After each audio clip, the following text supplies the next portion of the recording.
অনেক ভাই ইসলামকে অন্তর থেকে লালন করে, কিন্তু তারা সবচাইতে প্রতিপক্ষ মনে করে কোরআনিক জীবন ব্যবস্থাকে। যারা নিরীহ মানুষ ভালো লাগার কারণে একটা বক্তব্য শেয়ার করেছে, এই কারণে তাকে যুগের পর যুগ কি করা হয়েছে, আয়না করে টর্চার ছেলে রাখা হয়েছে। স্বৈরাচার তন্ত্রের সবচাইতে বড় জুলুম ছিল এটা, আমার কাছে মনে হয়।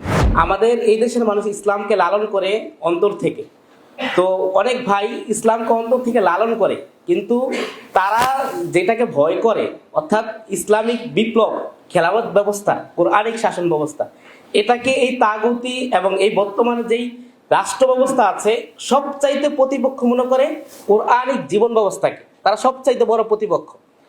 তো সবচেয়ে আফসোসের বিষয় হচ্ছে, আমি যেটা উপলব্ধি করেছি, তো যারা কোরআনিক জীবন ব্যবস্থা চায় এবং ইসলামিক বিপ্লব চায়, প্রকৃত যারা কাজ করে বা এটা করেছে, তাদেরকে তো এই সরকার, বিগত সরকার এবং বর্তমান সরকার বা অতীতে এই রাষ্ট্রীয় ব্যবস্থাপনা যেভাবে চলতেছে, যত সরকারই আসুক প্রত্যেকেই ধরাশায়ী করবে। হয়তো কোনো সরকার একটু শীতলভাবে করবে, কেউ একটু গরমভাবে করবে। তো স্বৈরাচার শেখ হাসিনা একটু গরমভাবে করেছে।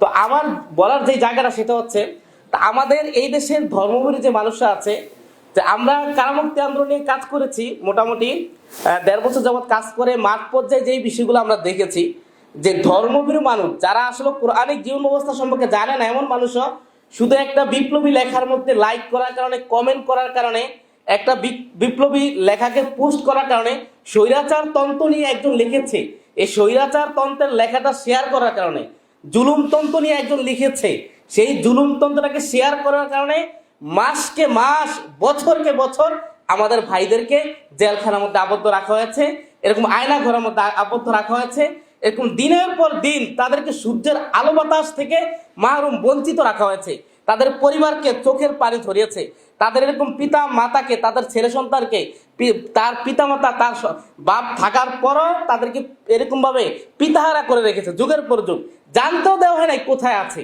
তো এই যে এমন যারা যারা কোরআনিক জীবন অবস্থা নিয়ে চায়, এদেরকে ছাড়াও নিরীহ বহু মানুষকে এই বিগত 16 বছর করেছে স্বৈরাচার তন্ত্র। মানে স্বৈরাচার তন্ত্রের সবচাইতে বড় জুলুম ছিল এটা, আমার কাছে মনে হয়। যারা নিরীহ মানুষ, মানে ইসলামকে শুধু লালন করে, বাহ্যিকভাবে ইসলামটা দেখে, যে বাপদাদা থেকে দেখে এসেছে, ভালো লাগে একটি ইসলামিক কথা, কোরআনিক কথা, এই কথার ভালো লাগার কারণে একটা বক্তব্য শেয়ার করেছে, এই কারণে তাকে যুগের পর যুগ কি করা হয়েছে, আয়না করে টর্চার ছেলে রাখা হয়েছে। তো এই জায়গাগুলো যাতে করে ফিরে না আসে, এখন প্রথম কথা হচ্ছে, মানে ইসলামিক জীবন ব্যবস্থা ছাড়া একেবারে কুফর এবং শিরিকের এই জুলুমতন্ত্রের মূল উৎপাদন কখনোই সম্ভব না।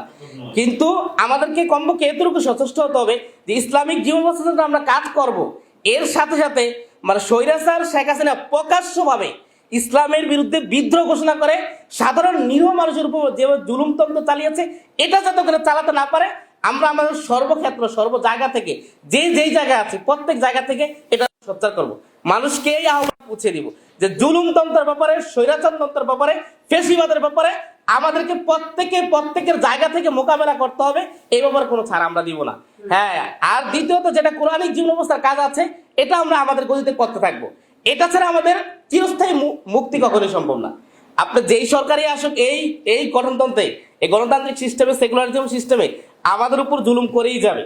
এই জুলুম থেকে আমাদেরকে মুক্তি পেতে হলে ইসলামিক জীবন ব্যবস্থা ছাড়া কোনো উপায় নেই। এর আগ পর্যন্ত যাতে করে কেউ ফ্যাসিবাদী না হয়ে উঠতে পারে, এই ব্যাপারে আমাদেরকে সর্বমহলের মানুষদেরকে সোচ্চার করে তুলতে হবে। আল্লাহ তাআলা আমাদেরকে তৌফিক দান করুন। এবং আজকে যেই আলোচনা যারা আয়োজন করেছেন এবং মাহফুজ ভাই, ইনসাফের, আমরা প্রত্যেককে ধন্যবাদ জানিয়ে আমার আলোচনা শেষ করছি। আসসালামু আলাইকুম ওয়া রাহমাতুল্লাহি ওয়া বারাকাতুহু।